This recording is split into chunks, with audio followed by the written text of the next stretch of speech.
Today on Atlanta Music Critic, we're thrilled to welcome one of the world's leading heldentenors, Stefan Vinke. Born in the small German village of Kloster Oesede, Vinke's journey began not as a singer, but as a trained church musician.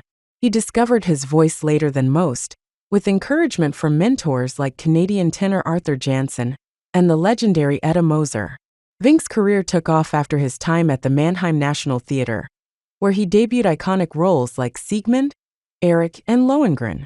He's now internationally recognized for his powerhouse performances in Wagner's most demanding roles, especially Siegfried. From Bayreuth to Covent Garden, and now in Atlanta, Vinke's stamina and artistry are second to none. He was named Singer of the Year by Opernwelt magazine in 2015. Known for his deep preparation, vocal strength, and nuanced acting, he's a true force in the operatic world. Today, we talk about his path to the stage, what it takes to sing Siegfried, and what audiences can expect in Atlanta. Let's dive into this fascinating conversation with Stefan Vinke.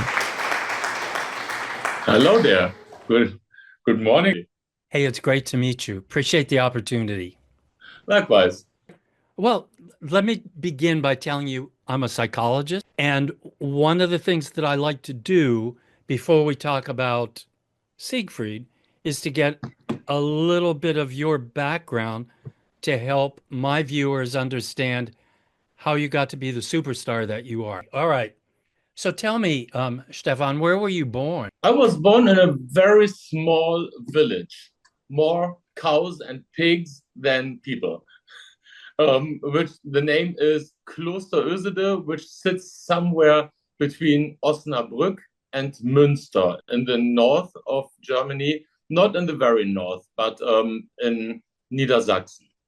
When did you start to sing other than like we all sing as a little kid? I mean, when did it seem like singing might be something you want to do? Well, singing as a kid was kind of right. When I was in school, I was singing in choruses, in every possible chorus, but I've never thought of becoming a singer.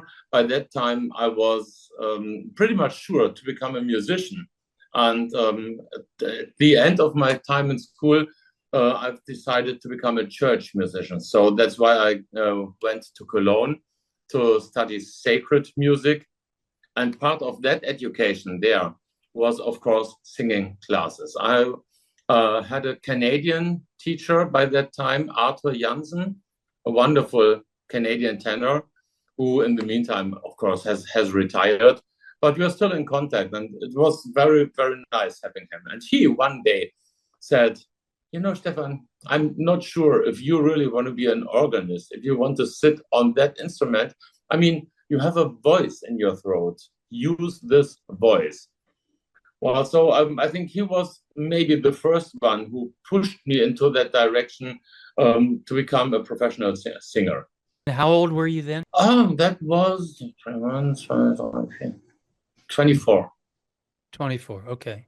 That is relatively old. Yes, it is relatively old, but it wasn't my first goal. My first goal was to become an organist.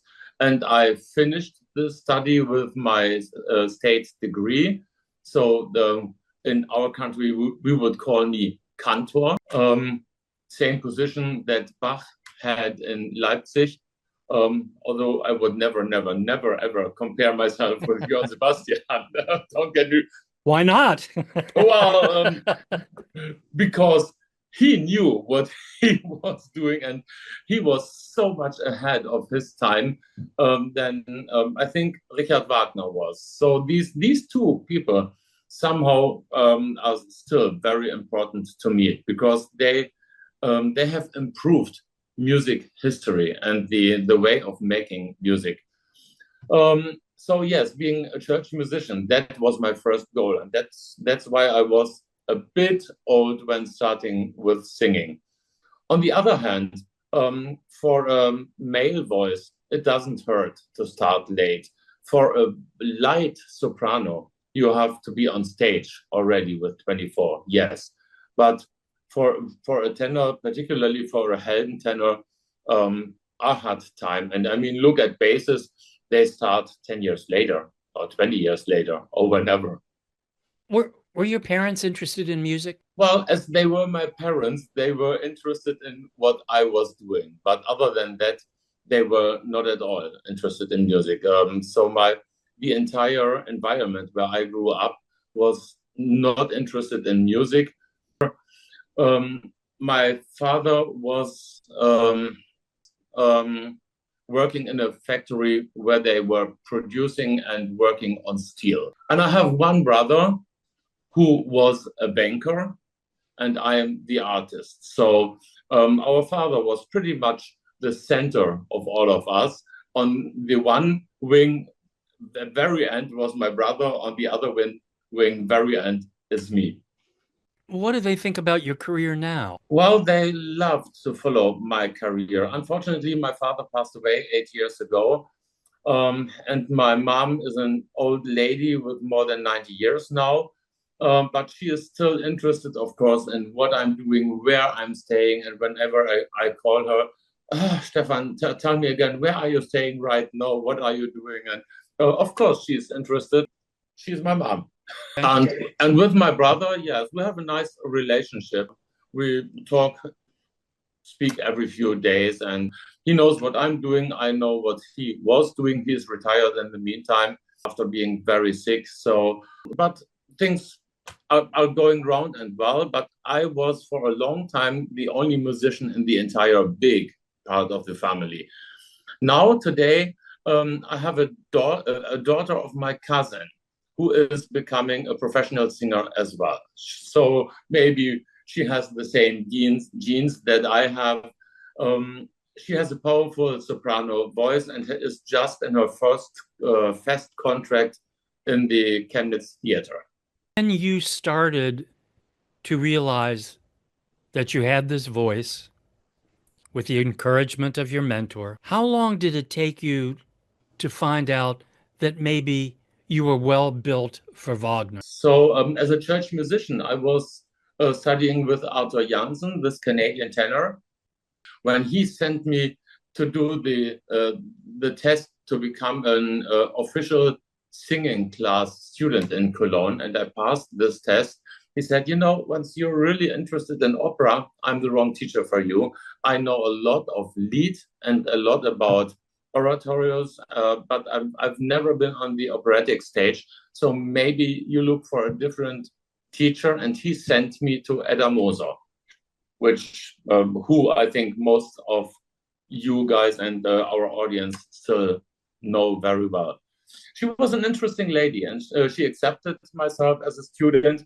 And when I came to my first official class to her, at the end of this class, she gave me some copies and said, Stefan, take this home, study this. This is the repertoire you will sing one day. Not now, but soon. I looked at it and I had no clue what it was. So I went home and started practicing on it, started listening to what it was.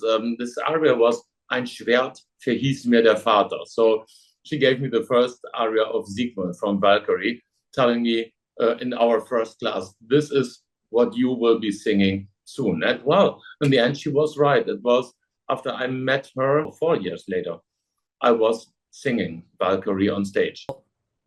You certainly had a lot of guidance in your career. You had some great mentors that kind of helped steer your career. That is pretty interesting. Well, I keep telling people that my career started very Parsifalesque, like the figure of Parsifal. I was pushed here and there from people without having my own orientation by that time. I was just obeying and following what other people were telling me to do.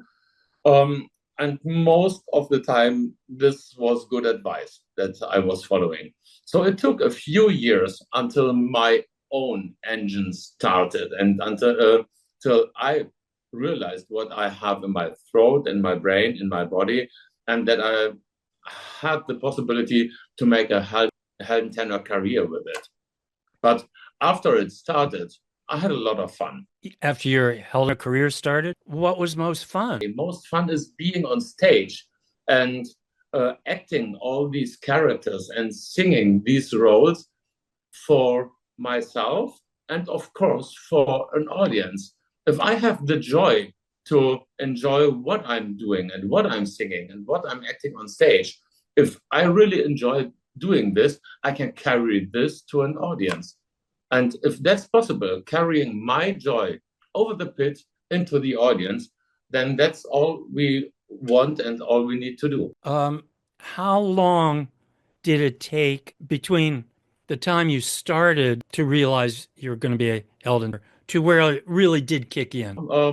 Well, I started after finishing my studies. I started as a young singer in Karlsruhe. I was member of the ensemble there, and I had to sing every small role that was possible, and that was not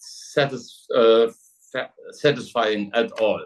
I hated that, and it was the biggest role I have sung there in that theater by that time was Freddie from My Fair Lady. So it was not what we would call a Helden repertoire. So after these two first years, I quit Karlsruhe and I accepted an offer from Krefeld, Mönchengladbach, two small cities located very close to Cologne and Düsseldorf. And these two cities, they shared a company and they were looking for a tenor. I was auditioning and they said, well, yes, come to our theater. We offer you a contract as tenor. And that is what it was. I had to sing everything that said tenor on it. And my main conductor by that time, Tony Bramall, he said, you have to find out, or better, we have to find out what is good for you and for your voice, and more important, what is not good for you, so that you can filter which direction you want to go and which direction you have to avoid. This was a very important time for me. I stayed 3 years there singing indeed everything which said tenor. Not even thinking about a specific Fach, but singing what needs to be sung. That was a very healthy school for myself. And after these 3 years, I managed to get to the Mannheim National Theatre, where they were looking for a tenor to replace Robert Dean Smith. Bob was successful in Bayreuth for a while, and he had this position in Mannheim that he quit. So that was the reason why Mannheim was looking for a young, heroic tenor to replace Robert Dean Smith. I went there for auditioning, and they accepted myself. And so it happened that I went to Mannheim with my first contract as a young dramatic tenor.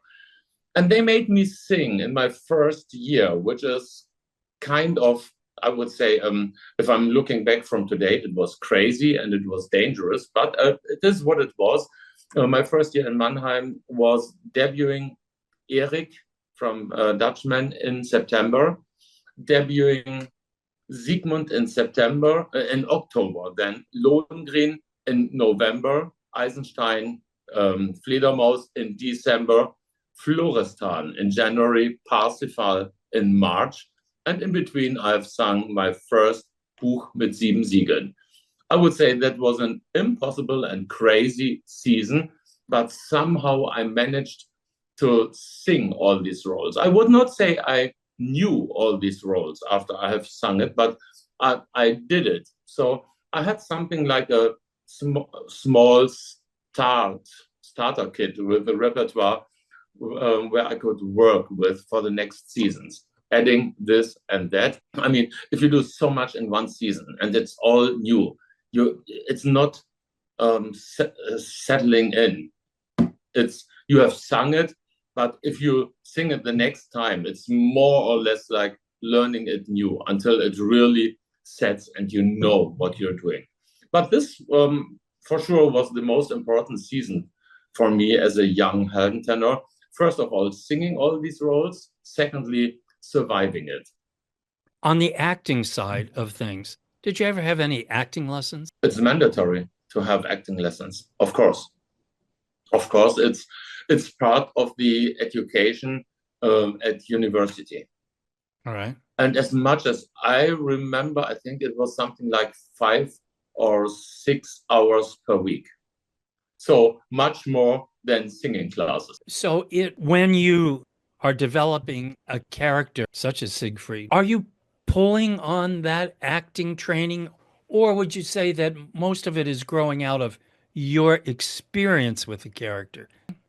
I think today most of it is growing out of my experience with the character, or if it's a new experience, it's growing out of my approach to a role. Whenever I go on stage, I have a very solid idea of what I would like to do. And with my idea, I hit the director's idea. And so that's our work to find a solution how to manage it, make him happy and me as well. Got it. Okay. Where are you right now, by the way? Right now, at this moment, I'm in my apartment in Atlanta. And as you know, we are preparing the new production of Siegfried here. So you have a rehearsal today? I have 2 rehearsals coming up. First, this afternoon, we have a music rehearsal.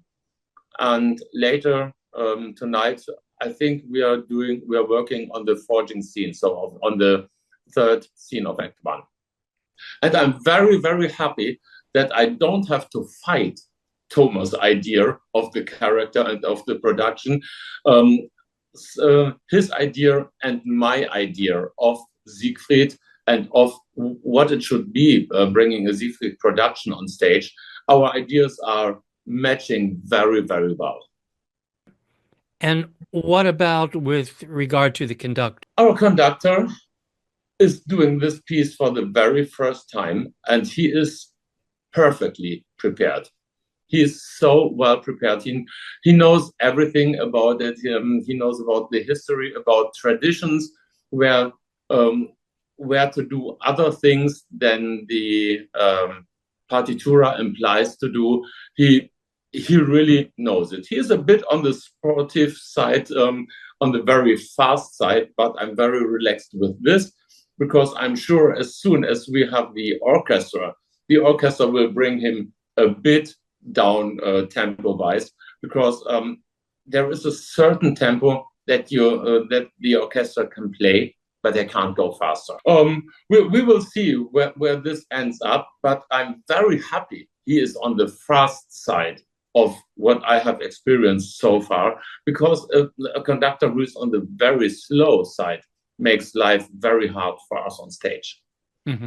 Mm-hmm. When you first came into Atlanta in order to work on this role, is the first meeting that you have only with Tomer, for example, or do you and the rest of the cast meet with Tomer originally? Well, my first meeting indeed was a musical session, as we are doing mostly the same. Before we work on a scene scenically for the first time, we do a musical rehearsal. And I think that makes absolutely sense, that first of all, we have a common idea of what we want, how we want to present the music. And with that idea, we go into the scenic work. And this very first meeting, for example, of course, was meant to be a scenic rehearsal, but we started this with working on the music, then had a break, and then started working on the scene, which means that everyone was in the hall. The conductor, the assistant conductor, the director, and the 2 assistant directors, stage management with several people. So it was a bunch of people, and I think that's pretty good to do this, because everyone gets to know from the very beginning what this trip will be doing this production. Now, the performance is the first weekend in May. Is it normal that you would spend a month in preparation at a given location? Thank goodness this is only 1 month here. If you go to Europe, in the meantime, most directors ask for 6 or 7 weeks of preparation, which I think is not necessary. But these 4 weeks of rehearsal time we are having here, or a bit more than 4 weeks, I think that's a good time slot to prepare a production like this. There's time enough to repeat what we are working on and to let this sink in, and then go to the hall where we will present the show and then get familiar with that place. And I think the timing here is, to me and my experience and my taste, it is very, very good. So that limits the number of roles, the number of different productions of Siegfried that you can mount each year. For example, if it takes 4 to 6 weeks preparation for each, it's not as though you can go on tour and do a different Siegfried every weekend. Definitely not. No. And after a production like this, it is good having a rest at home and coming home, adjust to the time, and let this experience sink in, and then go on with the next. How many different productions would you do in a year? This depends on how the productions that are coming in, how they match with the schedule. Usually I would say 4 to 5 new productions. Do you have a particular physical routine that you have in order to stay in shape, in order to do this incredibly long opera that requires so much stamina, physically and vocally? Well, I take it very easy for me. I don't have anything particular. The only thing I'm doing is I'm not marking in rehearsal. I'm singing and acting fully in every rehearsal. And that's more than enough training to stay in shape, vocally and body-wise. Do you have any particular day of performance routines that you use in order to prepare yourself for the strenuous activity you're going to be engaged in? Not really. Usually, of course, on performance days, I sleep without any alarm. So I just sleep in, and let's see when I wake up. And once I've been awake, I usually go for a walk. That's, for me and my body, a nice long walk is the best warm up for body, brain, and voice. Sure. And what about after a performance? Do you go out and get raging drunk or something? Well, raging drunk is maybe too much, but after Siegfried or after Tristan, I love having a beer or two before going to bed. Okay. Do you listen to music yourself? Of course I do. I listen to every kind of music. So since I'm here now in Atlanta, I have usually in my apartment, I listen to the broadcast station, which is from Bad Kreuznach, where I'm home. So to my home-based regional radio broadcast. And other than that, of course, I listen to opera and every kind of music. I love rock. I love pop. I'm the biggest fan ever of Queen, because there's never been a better group and a better musician than Queen, and particularly Freddie Mercury. I admire him. Wonderful. At home, I have a nice full stereo system. And here in my apartment now, I'm listening to music via the iPad, which has a pretty good sound. And as soon as I leave here, I have the earpods. Is there anything final you wanted to say? Well, what I need to say is that we are facing a wonderful production here, a production that really hits my expectation, and that I'm happy to be a part of, and to bring myself into this production as much as I can. I really love what we're doing. The set is great, the cast is great, the creating team is fantastic. It's a good time to be here. All right. Hey, great talking with you. It was thoroughly enjoyable, and I can't believe how fast it went. Wow. Well, that's what it is. If you have a nice conversation, time just flies by. Exactly. Hey, thanks so much. Good talking with you. Thanks to you. Have a good day. Bye-bye. Bye-bye.